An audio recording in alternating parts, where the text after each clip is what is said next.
Bismillahirrahmanirrahim. Allahumma salli ala Sayyidina Muhammad wa ala ali Sayyidina Muhammad. Para sahabat yang dikasihi Allah SWT, sebagai bunga tidur, mimpi menjadi sesuatu yang kerap mengilhami manusia. Rasulullah sallallahu alaihi wasallam memberikan tuntunan kita jika kita mendapat mimpi. Kisah para nabi dan rasul pun mengajarkan kita bahawa Allah Subhanahu wa taala memberi petunjuk kepada utusan-utusannya itu melalui mimpi. Al-Quran pun merakamkannya. Di antaranya pada kisah Nabi Yusuf alaihissalam dan Nabi Ismail alaihissalam. Allah SWT berfirman, ingatlah ketika Yusuf berkata kepada ayahnya, wahai ayahku, sesungguhnya aku bermimpi melihat 11 bintang, matahari dan bulan. Kulihat semuanya sujud kepadaku. Surah Yusuf ayat yang keempat. Ibnu Abbas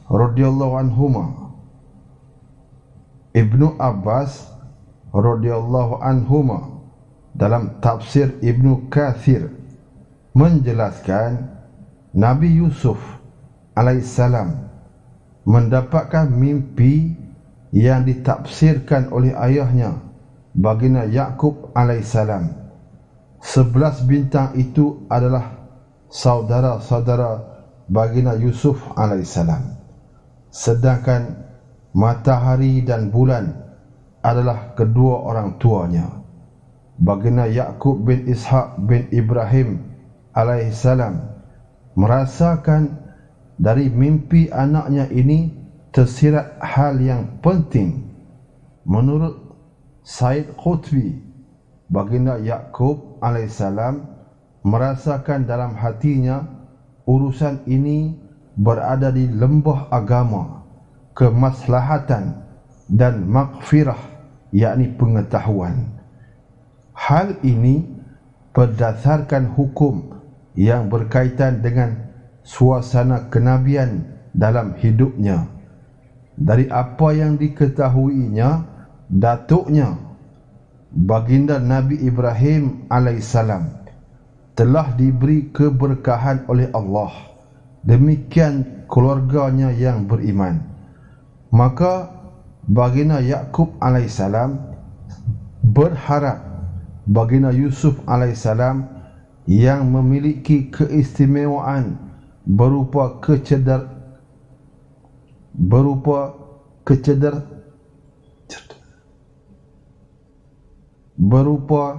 kecerdasan dan ketampanan akan menyambung mata rantai keberkatan pada keluarga baginda Ibrahim alaihissalam. Keahlian takwil mimpi juga dimiliki baginda Yusuf alaihissalam saat dia beranjak dewasa. Keahlian takwil mimpi juga dimiliki oleh baginda Yusuf alaihissalam saat dia beranjak dewasa. Setelah tinggal di Mesir dan sempat berada di dalam penjara, baginda Yusuf alaihissalam dikisahkan menakwilkan mimpi 2 orang tahanan. Raja pun memanggilnya kerana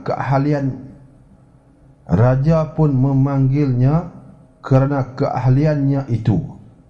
Raja itu sedang gundah gulana kerana bermimpi tentang 7 ekor sapi betina gemuk dimakan 7 ekor sapi betina yang kurus.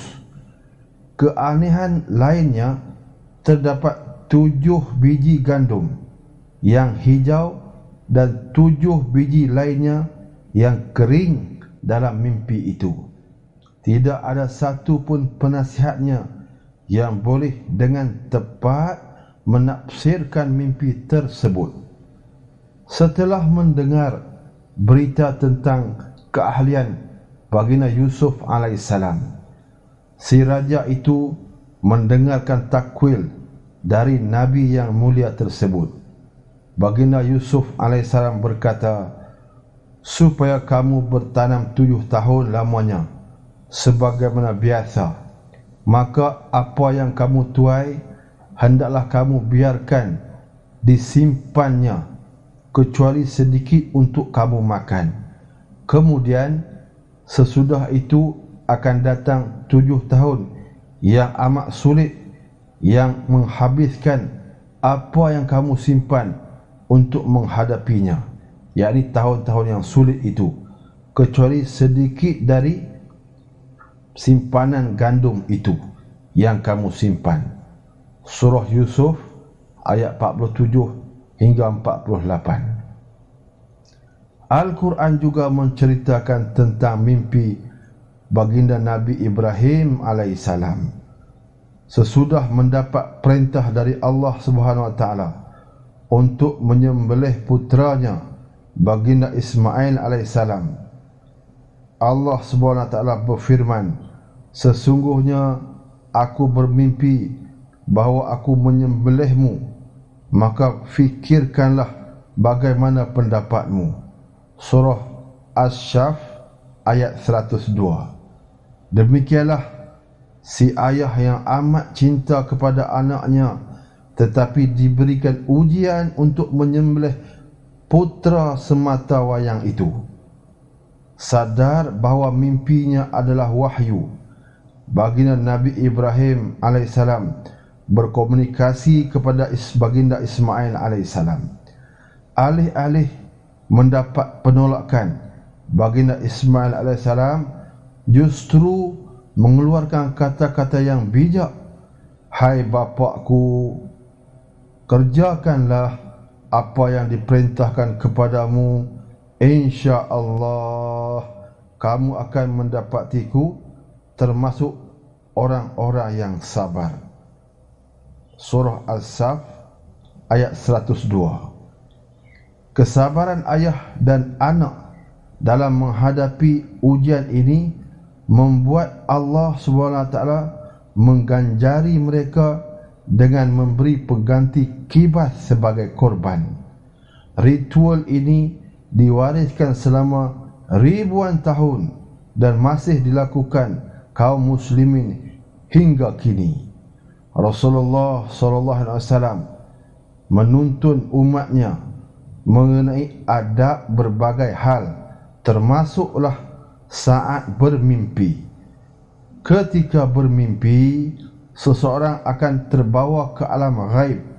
Di sana dia mengalami hal-hal yang disukainya ataupun sebaliknya mendapatkan pengalaman yang dibenci.